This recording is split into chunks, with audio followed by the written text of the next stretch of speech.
Welcome, everybody, to Wednesday night show. How are you guys doing? It's a flawed man of God. My name's Stuart Davis. I'm a deacon at a small church just outside of Richmond, Virginia. I am not a pastor, not a biblical scholar, and I haven't been to seminary. I'm not trying to get you to join my church or donate to any special cause. What I'm here to do is talk about God, talk about Jesus, talk about the Holy Spirit, talk about the Bible, talk about Christianity, talk about a wide variety of different topics, issues, current events, and give you my perspective on them. One that I think is reflective of your average Christian guy.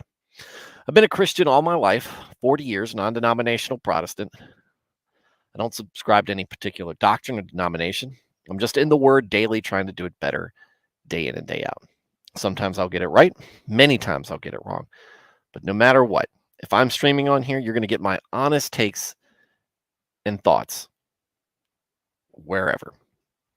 So, if you are somebody who is new to Christianity, somebody seeking out, maybe looking to start or understand why you should become a Christian, welcome to the show. Glad to have you here. Hopefully, what you find on this show will give you what you need to get started on the path to salvation and get you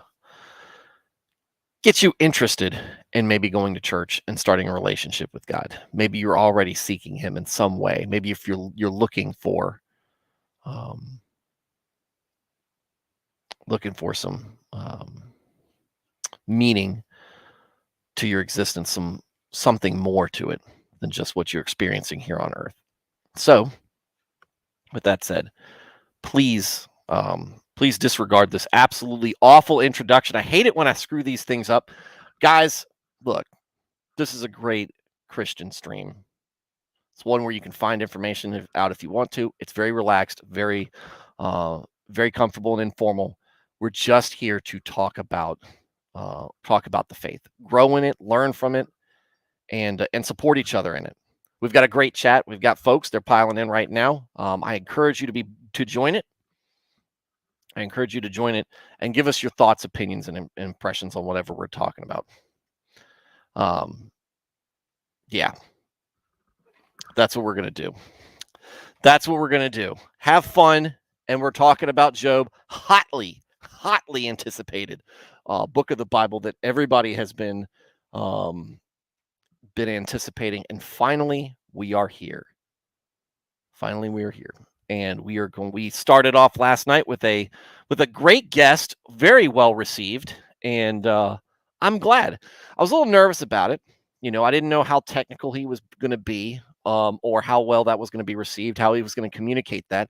I enjoy talking to the doc, but just because of that, the last time he was on, I maybe had like one person in the chat. I didn't really have a whole lot of feedback to go off of, but I'm glad that this ended up being perhaps maybe a top 10 stream.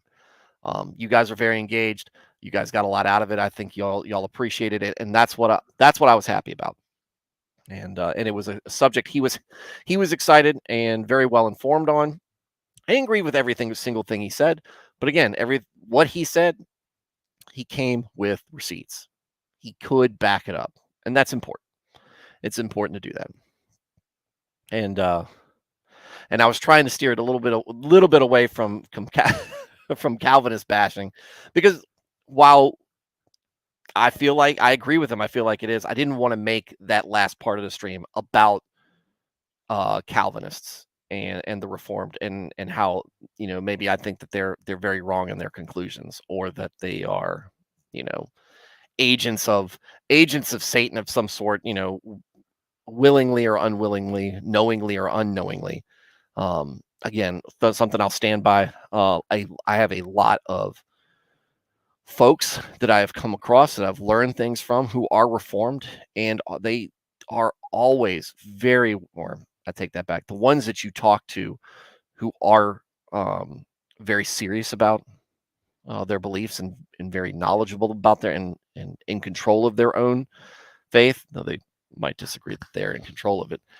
They're all well studied. Some of my closest Christian colleagues on Christian Twitter, on the show, and just and just in general are folks who are reformed. And I'm not going to take away from their faith just because I disagree with them on it. So, but again, like what the doc said, I think Job really is a indictment against any argument that free will doesn't exist and that we don't have a wide measure of it, at least. So hopefully everybody's doing well. Like I said, yesterday was very busy. Had a first day of school for the kids, first day of soccer practice. So the funny story behind this is, I think I told you guys, one of my good friends, very close with him.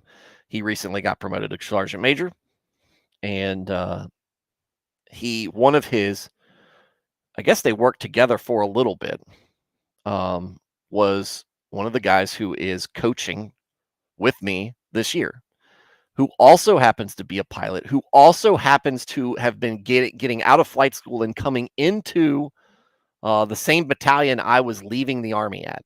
And so it's been very funny. But one thing pilots like to do in the Army is run. And he is no different. So how we started off soccer practice with these kids is a lot of conditioning that they weren't expecting, my son included. And he was a very, very tired kid, very tired young soccer player by the end of things. They were running all over the place. We even had a kid crying over the amount of running that they were doing. I don't think that they were anticipating it, because we haven't done that much running in the teams that I've been.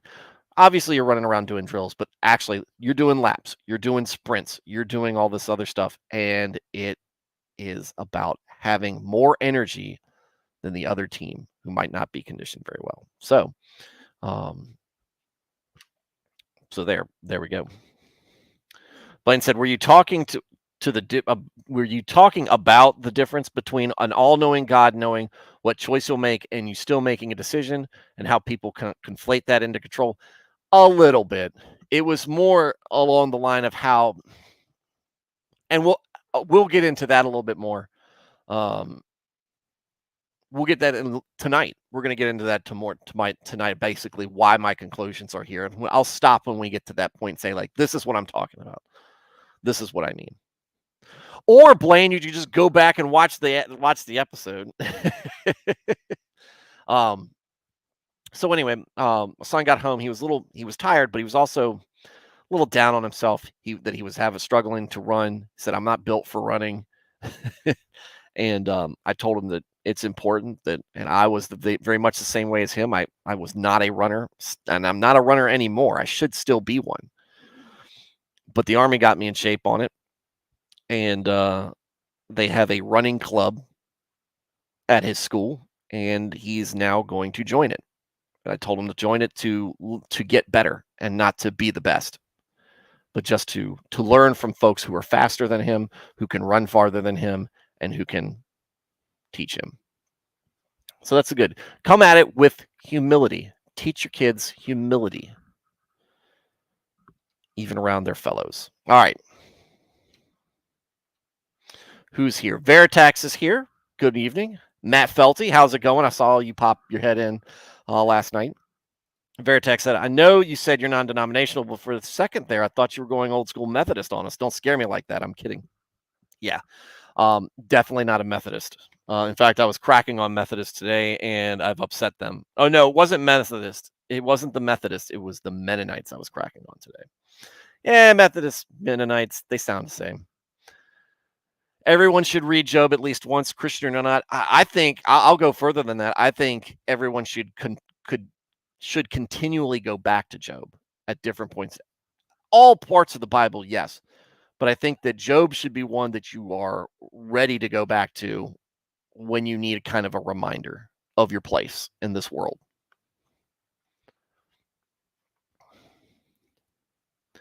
You don't have to, in Veritex, you got to sound like me here. Don't have to be a sprinter, but it takes a few weeks to build up stamina to run. You learn how to get more out of you running as you run. This is how bad of a runner I was. So Army standard at the time for my age group when I was in basic training was 2 miles in, I think 15 minutes, 40 something seconds. That's what I think it was. I was 18 at the time, but that was the standard. I tried my best to cover, and I covered 2 miles. I didn't run the whole 2 miles. My first PT test in basic, I ran it in 22 minutes and change. By the time I graduated 9 weeks later from basic, I was running a sub 15 2-mile, and I was running at about 14 minutes 40 some seconds. That it's high 14s. And by the time I graduated from UH60 school, what was it 17 weeks later, 15 weeks later, 15, 17 weeks later, I was running it sub 13 minutes. I was doing 2 miles, and I did my final PT test was 12 minutes 45 seconds. And that was and that was due in large part to a lot of people encouraging me and helping me run, and also drill sergeants making me run every single place. But once you get to your technical school, the drill sergeants are still running you, but you at this point you understand the importance of teamwork and helping out your buddies, and your buddies are all encouraging you to do better, and you're encouraging your buddies to do better. So we're all, if you're doing the B run group, which runs slower, maybe your buddies trick you, in my case, trick you into joining the A run group, and then you can't go back down to the B run group because then the drill sergeants think you're trying to take a break. So I got broke off, even more so, but it helped me as a runner. And I slowly, and unfortunately, I have a foot injury that goes back to my time in Iraq that causes me a lot of foot pain when I run. And I am definitely out of shape on that part. I can still play softball. I can still run short distances, but once I get started anywhere close to a mile, the foot pain really comes back, and it is a bear. And I mean, it's any type of lots. If I take a lot of steps during the day, I feel it at the end. It is a pain in my arches. So it wasn't my knees that gave out. Wasn't anything up. Well, it was just my arches. My arches collapsed, and what it feels like. It's just like you ever feel like you just really need to stretch out, like you need to stretch your arms out, stretch your legs out, stretch your feet out, or whatever. You constantly feel like your foot needs to stretch, like that arch area needs to stretch, and then you get a throbbing and shooting pain that goes along with it. So surgery could fix it. I don't want surgery. Not at this point in my life. Not when I was 25. And I do Veritex. I do go to a special store. I wear Naotes, which are made by the Israelis. But those have been in the past the best support for me. And as far as like sandals, and like if I'm at the beach or something like that, Chacos have done a very good a very good job as well. Sounds like plantar fasciitis. Yes, but it's not. It's pes planus, is what I was diagnosed with, which is similar, but it's on a different part of my foot, because I think fasciitis is on the heel. I think it's on the heel, but pes planus is what I've got. But it's pes planus, whatever. But yeah, it's just plantar fasciitis. I think it's almost like tendonitis. You can work your way out of it. With the fallen arches, they said you really need to go and get that fixed by surgery. But maybe I'll try running some with my son. We'll see how the running club works with him. But yeah, if I can get him running at this age, he will be better equipped to just stay in shape, to just be in good shape, and that's great. All right. Well, enough about me. Let's talk about Job, right? Obviously, we're going to be talking about Job because um, that's the name of the book, right? But the doesn't really start off with it. We're going to describe Job a little bit at the beginning, but then we're going to find out what makes him so compelling to the different people or the different beings that are involved in what's going to happen to him over the course of this book. All right. Like I said, this is a very important book of the Bible. This is a book of the Bible that a lot of people run to when they are feeling like when they're feeling the weight of the world on them, when there's a lot of trauma involved, when it's just like why are things happening to me? It is a book that is very long, or that it has a lot of monologues, right? It's a lot of people just kind of, I don't want to use the word grandstanding, but it's the best way I can describe it now. But it's not really great, but it's kind of like they're on this podium. They're like, "Hey, this is my time to speak, and I'm just going to let it all out." And then somebody's going to go, "Okay, now I'm going to give you my opinions." Kind of like a debate, but meh, it's kind of like a debate. But we're getting too far ahead of ourselves. I'm getting too far ahead of ourselves. So let's get into the writing. Let's get into the book. Let's let the Bible, let's let Scripture speak for Job. And there we'll start. Job's character and wealth. There was a man in the land of Uz. And we'll use this for anybody who wasn't here last night. We'll use this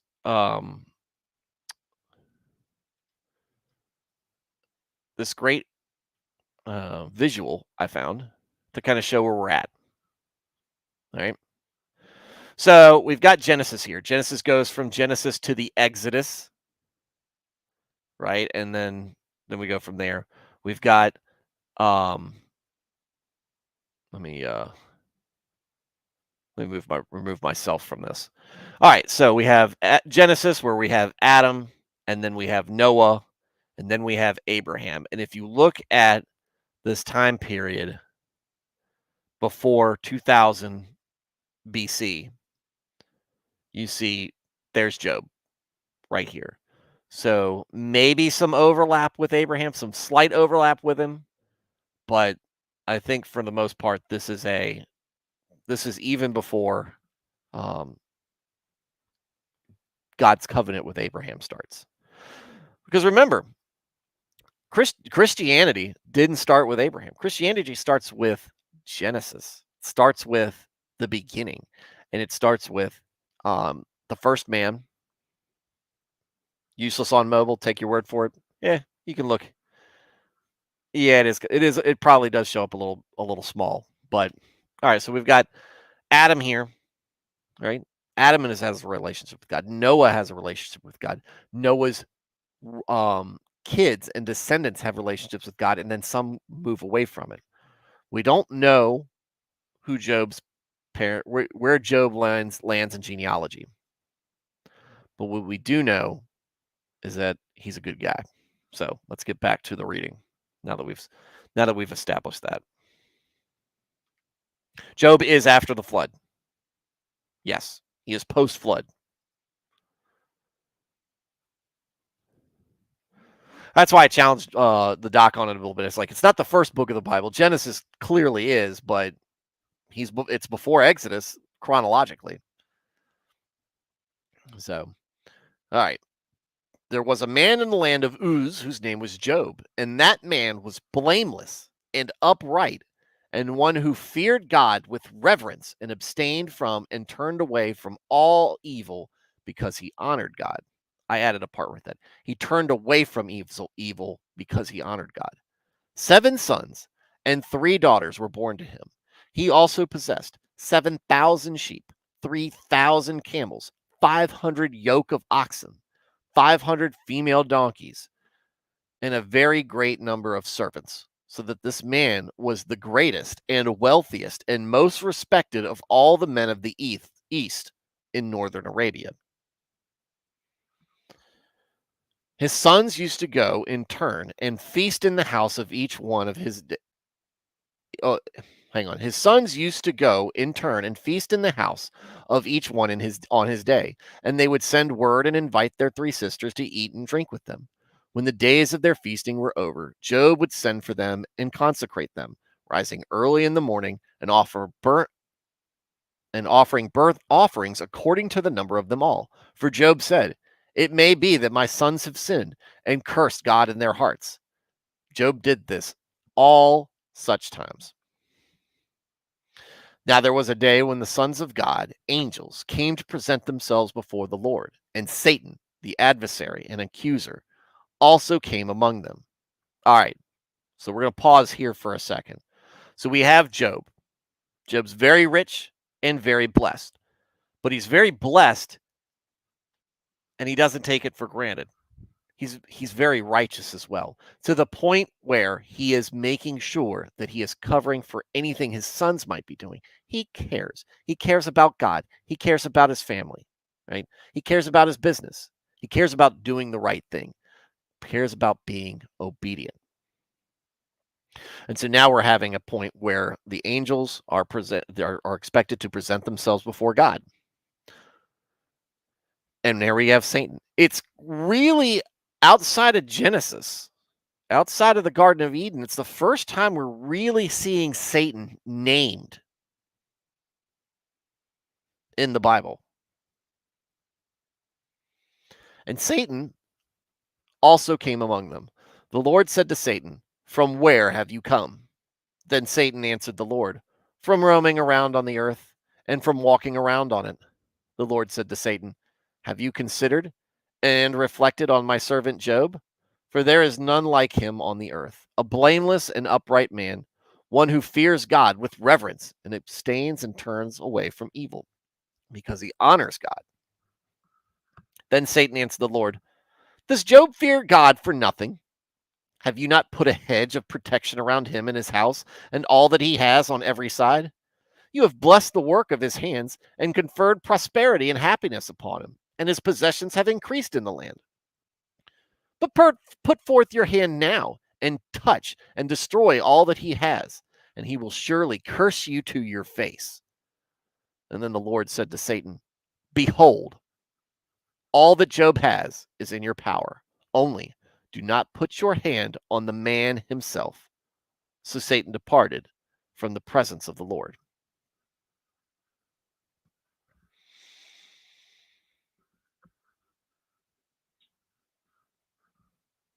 Yeah, the wording of versions very confuses. I think each son on his day will have a celebration and invite them all to it. Maybe, or this might just be it's a family, it's a familial gathering. They take turns gathering together, inviting each other over, and having good fellowship. Right? The sons of God are really all the heavenly beings, not man, that God created, which includes angels and all the classes of the heavenly host. Okay, so Blaine, in reference to what you were saying earlier, this is this is where I think Job starts to, or Job is poking holes in predestination, lack of free will. If Satan knows this, he's not getting into some sort of bargain. He's not getting into some sort of bet with the Lord. He's not getting into a contest with him over what Job is going to do. Because Job would just do what God wants him to do. And he doesn't really have a choice in it. God can say, well, God just determines, hey, you're just going to, you've already going to do everything that I intend for you to do. And so I think that is, I think that in and of itself is a clear indication that we are people God has blessed with significant free will, to the point where we can curse God to his face at our own decision. This is the part, and this is what I told the doc yesterday. I said, this right here is a non-starter. Satan knows it's a non-starter. Satan is ultimately dumb because his pride gets in the way of understanding that he is a doomed being. But he's not stupid in the ways of how people are and how man is. And if Job is righteous, and as Job is one of the elect, as the tulip 5-point Calvinist would say, then Satan would know he doesn't have a chance at winning this.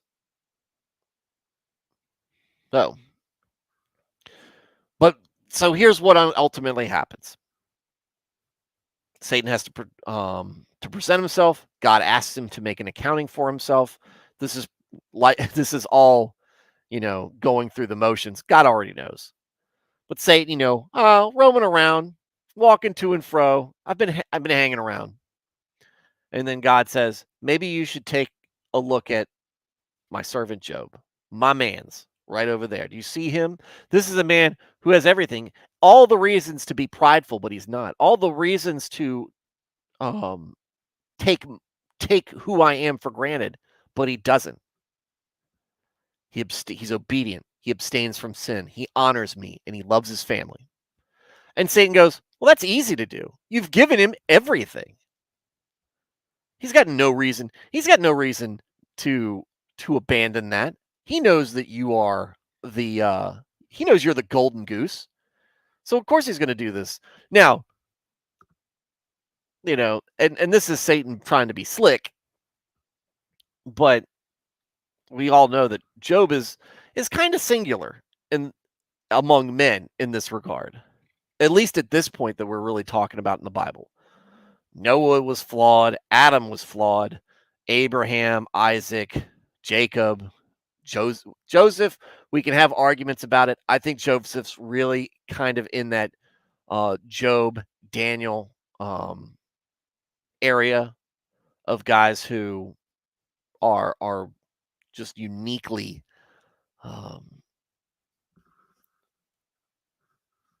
not quite perfect, but about as close as you're going to get to it. So, but he says, look, he's got everything you could ask for. You've given him everything you asked for. I bet you if you take all of it away, if you take all this away, he'll curse you. He'll curse you to your face. And God said, okay, you can do with him whatever you want to, but you can't put your hand on the man himself. And Satan goes, I got this. Satan allowed to test Job. Now, there was a day when Job's sons and daughters were eating and drinking wine in their oldest brother's house. And a messenger came to Job and said, the oxen were plowing and the donkeys were feeding beside them. And the Sabeans attacked and swooped down on them and took away the animals. They also killed the servants with the edge of the sword, and I alone have escaped to tell you. The Sabeans were terrorizing robbers from southwest Arabia. So basically marauders. Marauders attacked and swooped down on them and took away the animals. They killed the servants with the edge of the sword, and I alone escaped to tell you. While he was still speaking, another messenger also came and said, the fire of God, lightning, has fallen from the heavens and have burnt up the sheep and the servants and consumed them. And I alone have escaped to tell you. And while he was still speaking, another messenger came and said, the Chaldeans formed 3 bands and made a raid on the camels and have taken them away and have killed the servants with the edge of the sword. And I alone have escaped to tell you. And while he was still speaking, another messenger came and said, your sons and your daughters were eating and drinking wine in their oldest brother's house. And suddenly a great wind came from across the desert and struck the 4 corners of the house, and it fell on the young people, and they died. And I alone have escaped to tell you.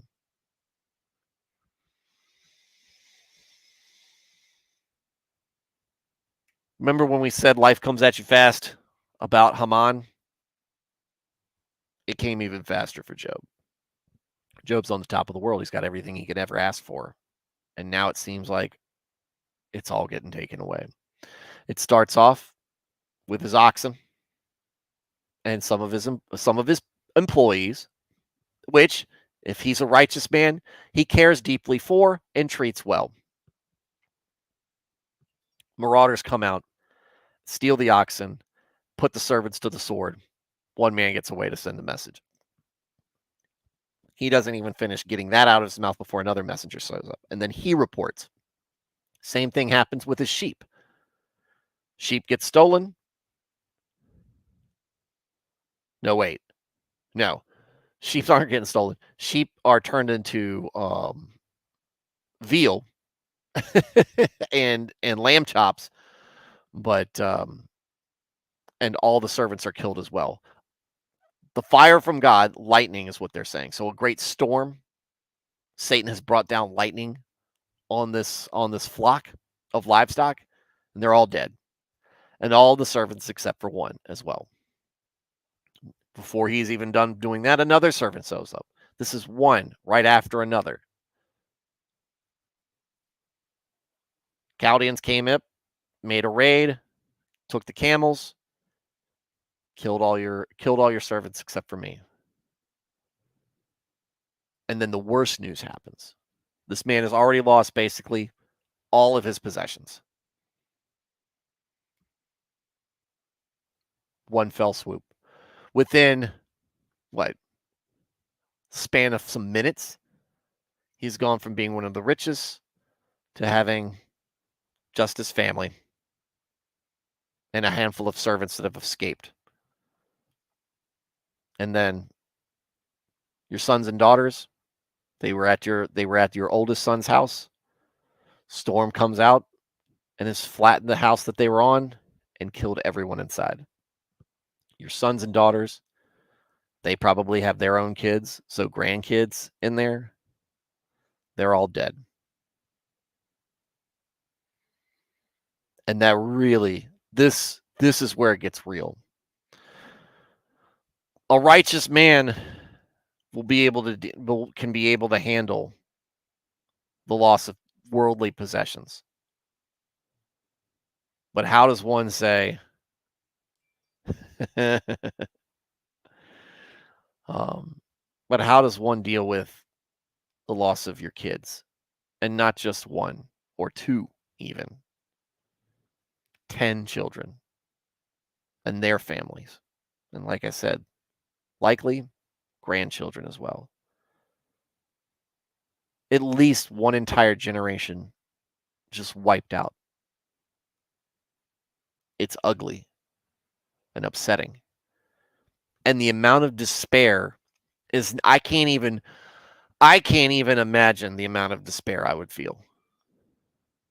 I mean, it would probably feel just as bad if it had happened to all three of my kids. You know, we hear these stories about a van full of a family is in a car wreck and everybody dies. And there's one person in the family that either survives the accident or wasn't there and has to pick up the pieces and carry on.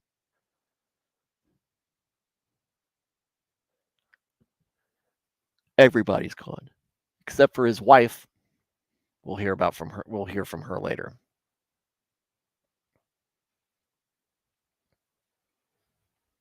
Because can you imagine getting all this news at once? I might have a stroke and die. Of course, I wouldn't, because God has said, "Don't lay a hand on the man." He's gonna. He doesn't know this yet, but he is going to endure. He can't just have a heart attack and go and just follow them into the ether on the way to heaven. But good for Job for making sacrifices for his sons to cover it, just in case maybe they weren't. We don't know if they were or not, but he was doing what he could. Blaine says, "Aha, but the Calvinist says Satan was destined by God to challenge him to this." I mean, it kind of loses a lot of its potency that way. Veritex said, "For all these calamities to happen so quickly, so close together, got to figure Job knows it's something higher going on too." Well, let's see how he reacts.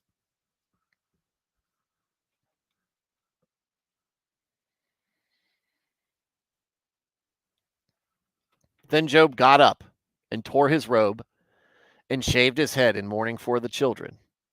And he fell to the ground and worshipped God. He said, naked, without possession. Naked I came into this world from my mother's womb, and naked I will return there. The Lord gave, and the Lord has taken away. Blessed be the name of the Lord. And through all this, Job did not sin, nor did he blame God. Powerful reaction to degrees of understanding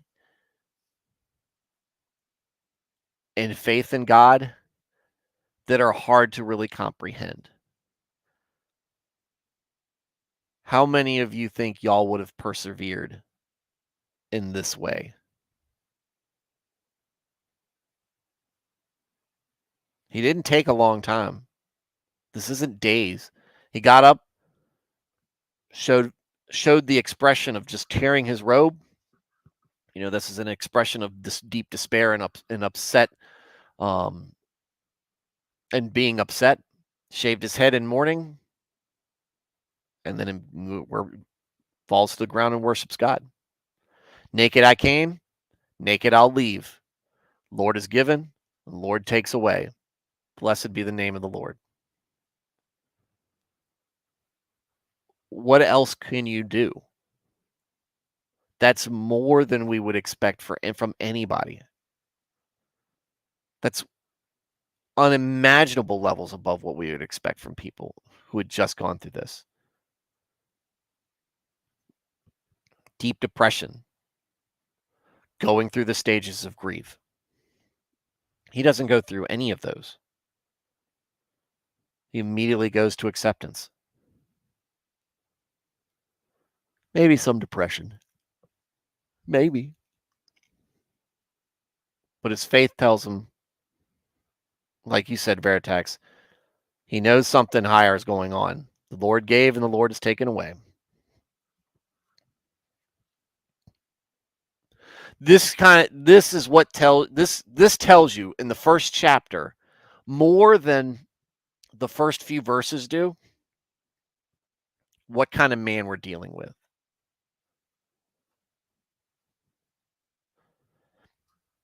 It should be very it should leave a pretty solid impression when God says, my man here is blameless. God bragging almost about one of his people. And you're like, wow, like he's got to be a pretty good guy. We all know somebody's pretty good. We don't think that somebody who never really seems to put a step to put a foot wrong, but to really see it in action or just read about it in action. That's where the weight of why God said that and why God was confident that Satan is not going to be able to break this man. Job loses his health. Again, there was a day when the sons of God, angels, came to present themselves before the Lord, and Satan, the adversary and accuser, also came among them to present himself before the Lord. The Lord said to Satan, "From where have you come?" Then Satan answered the Lord, "From roaming around on the earth and from walking around on it." The Lord said to Satan, "Have you considered and reflected on my servant Job? For there is none like him on the earth, a blameless and upright man, one who fears God with reverence and abstains from and turns away from evil because he honors God. And still he maintains and holds tightly to his integrity. Although you incited me against him to destroy him without cause." Satan answered the Lord, "Skin for skin. Yes, a man will give all he has for his life. But put forth your hand now and touch his bone and his flesh and severely afflict him, and he will curse you to your face." So the Lord said to Satan, "Behold, he is in your hand. Only spare his life." So here we go. These things happen to Job. And the next time where the angels have to make an accounting for themselves, Satan comes up. God asks him, "Where have you been? What have you been up to?" Satan going, "I've been here and there. I've been walking around. And he goes, "You see Job over there? You tried to get him to stumble. He didn't miss a beat. You took all of that from him." And Satan says, "Sure. Yeah.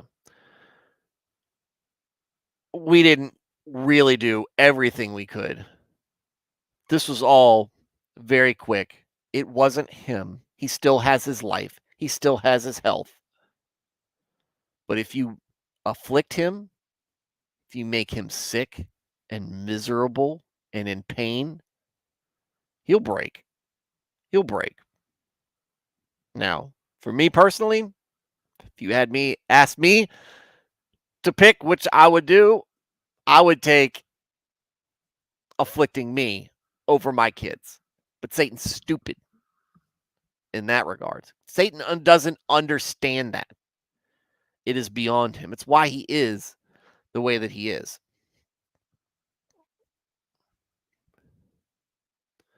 So God says, "Okay, you can afflict the man, but you can't kill him." I don't think Satan wants to really. I mean, Satan might want to, but I think he knows that it's not gonna serve his purposes. Maybe bring him to the brink of death, but God says, only spares life. So Satan departed from the presence of the Lord and struck Job with loathsome boils and agonizingly painful sores from the sole of his foot to the crown of his head. And Job took a piece of broken pottery with which to scrape himself, and he sat down among the ashes and rubbish heaps. Me and Veritex were talking about foot pain and how it sucks. Blisters, boils, sores, talking like leprosy. We're talking all the worst of skin diseases, lesions.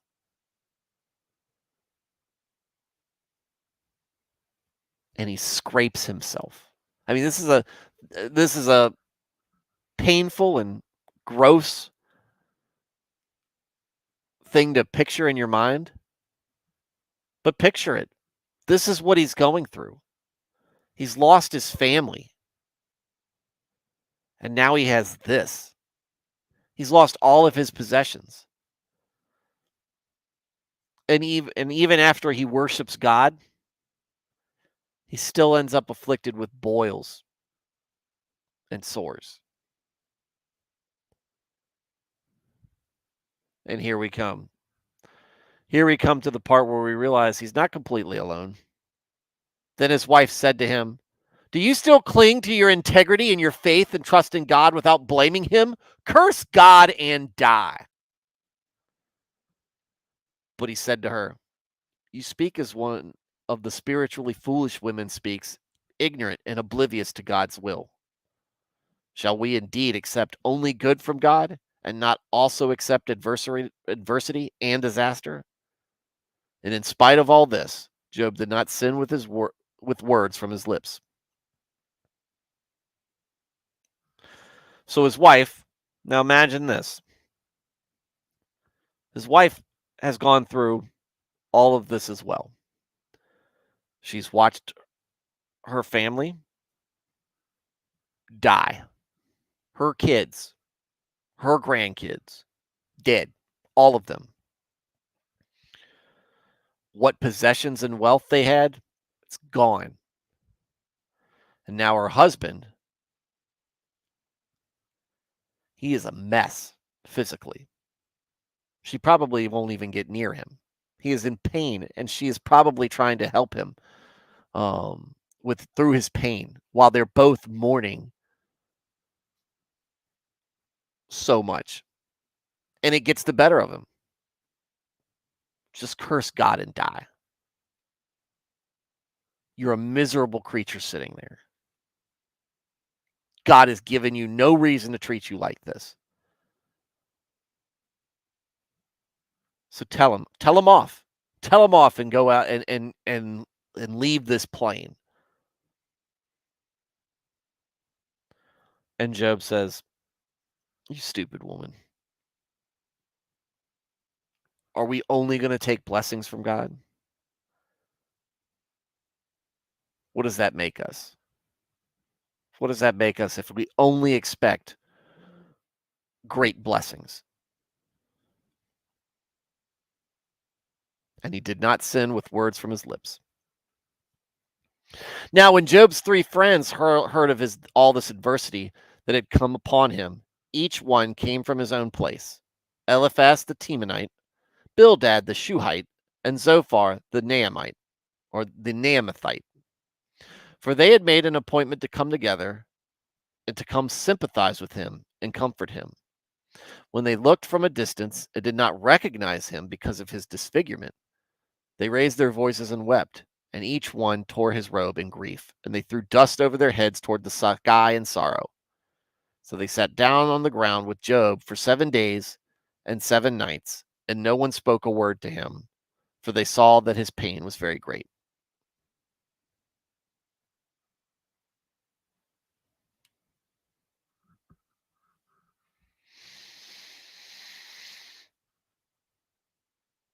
So, Job's in a bad spot, the worst spot imaginable. You're alone, and you've lost so much. And even your wife has lost her faith. And you hurt. And you're in pain. And you are ugly. And you have nothing. He's got some friends, though. 3 friends show up, and they care about him. I mean, I don't think that there's any doubt here that they care about him. They come together and they say, "Look, we've heard some news. Things aren't going well for Job." And when they say, I'm understating that. Bad things have happened to Job. What is going on in his life is a tragedy.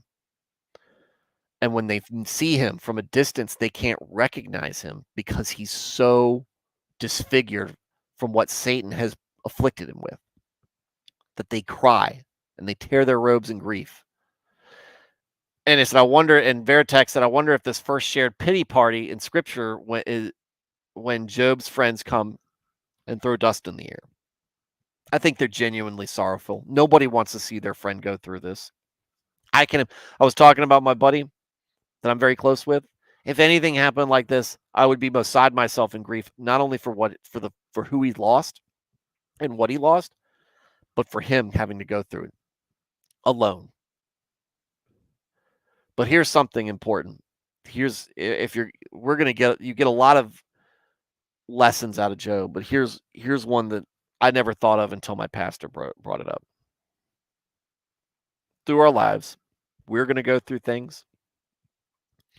Our friends and loved ones are going to go through things. Some will be deeply personal, and some win.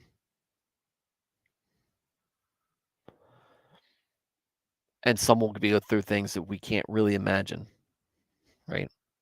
Think about a kid dying from sickness. You think of an extramarital affair from a spouse that comes out of nowhere and leaves the person broken. You think of family turning away from faith.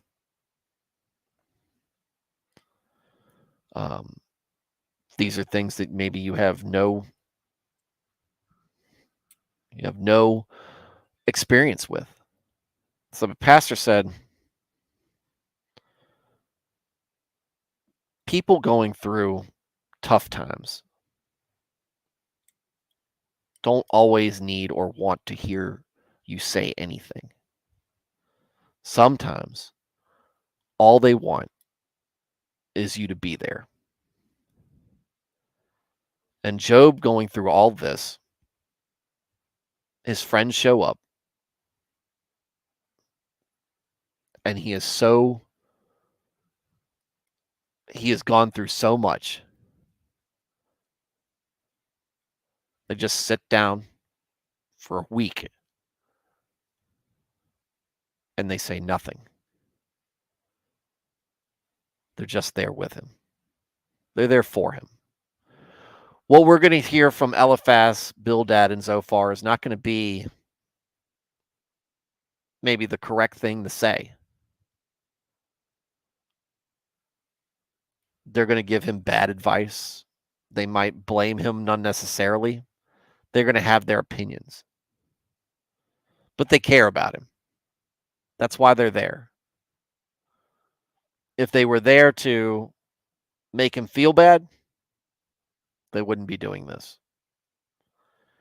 It speaks to them, or it speaks to how much of an impact Job had on them and how much they were willing to be there, that they took a week of their time just to sit in silence. That's where we're going to leave things tonight.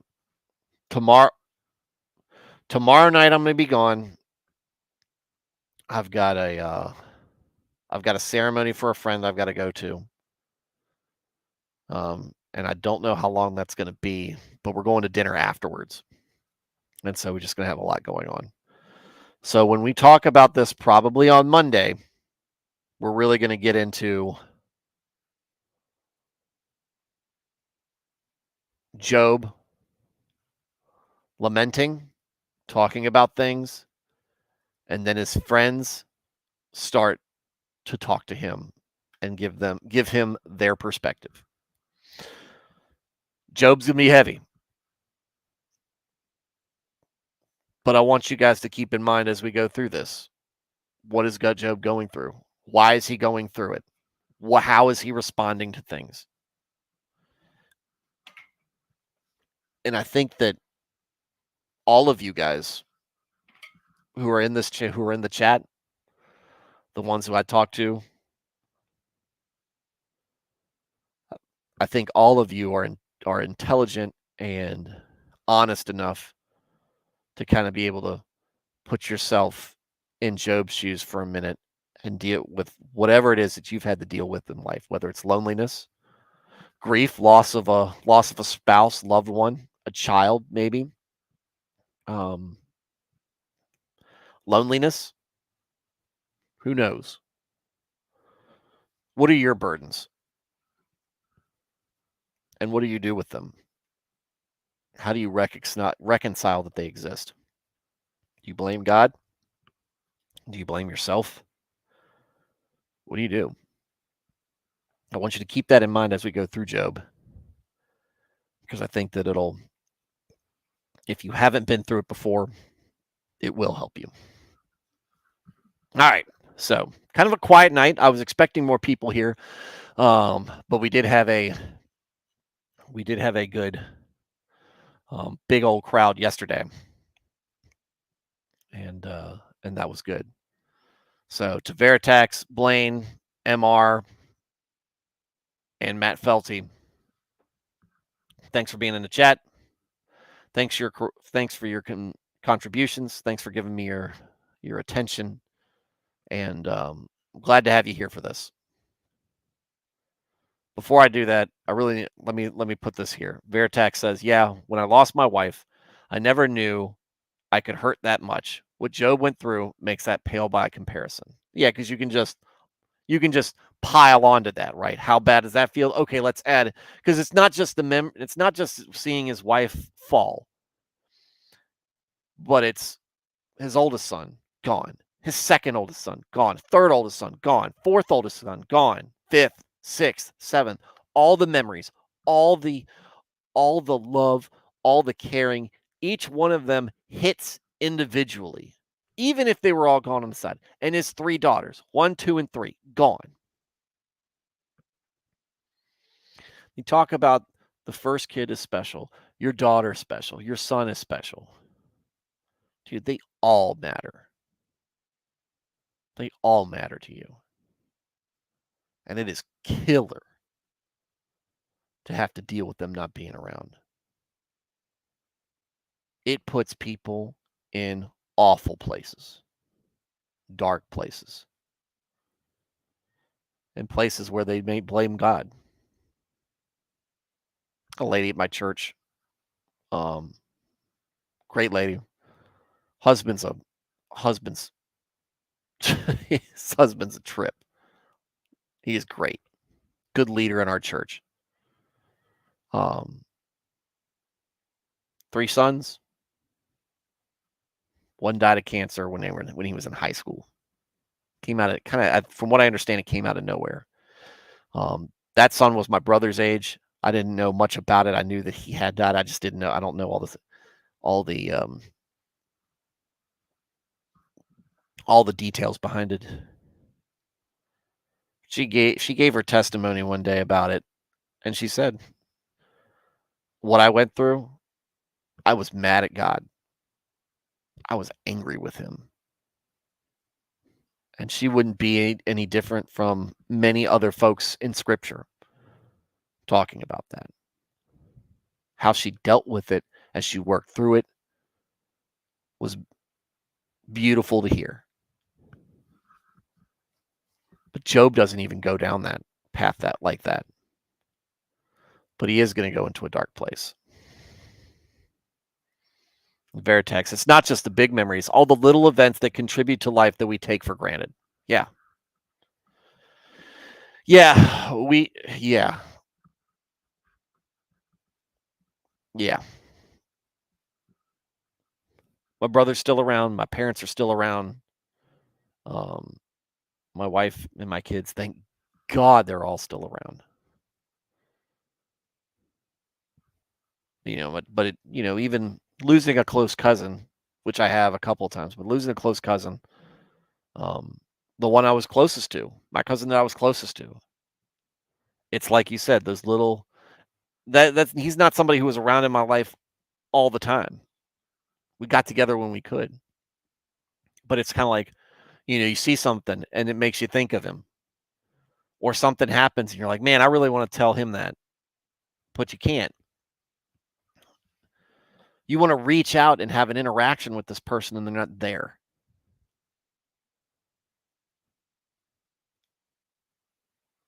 And you think about it when it's somebody that you spend every day with.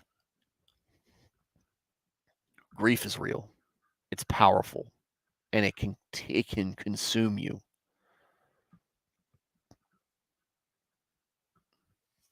But you're not alone. You're not alone. Job's not alone. You're not alone. Right? So, you guys, thank you for your contributions. Veritax, I know you're going to have some insights on this, and I know it might be bringing up powerful bad memories or maybe good memories. I don't know. The grief that you deal with is a nightmare to me. The loss that you've dealt with is something I've been I was kind of confronted with when my wife went back in the hospital for, a day or two. It's scary. It's incredibly scary. And then when it becomes real, for it to become real, and then have to live on and move on from that, whew, I'm sorry, buddy. I really am. I really am. To everybody listening to the show, thank you for giving me your attention. Give me your attention as well. I'm glad that I'm making something that you guys continue to come in and consume, right? And I'm hoping that this is having a positive influence in your life, and not a negative one.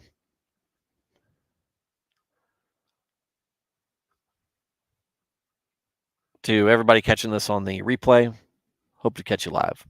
All right. This will probably be it for the week. We'll see. But in the meantime, guys, be safe out there. Be safe. Consider your decisions. Consider consider where your heart's at. Go to church. I'll be praying for you guys. Have a good night, and God bless.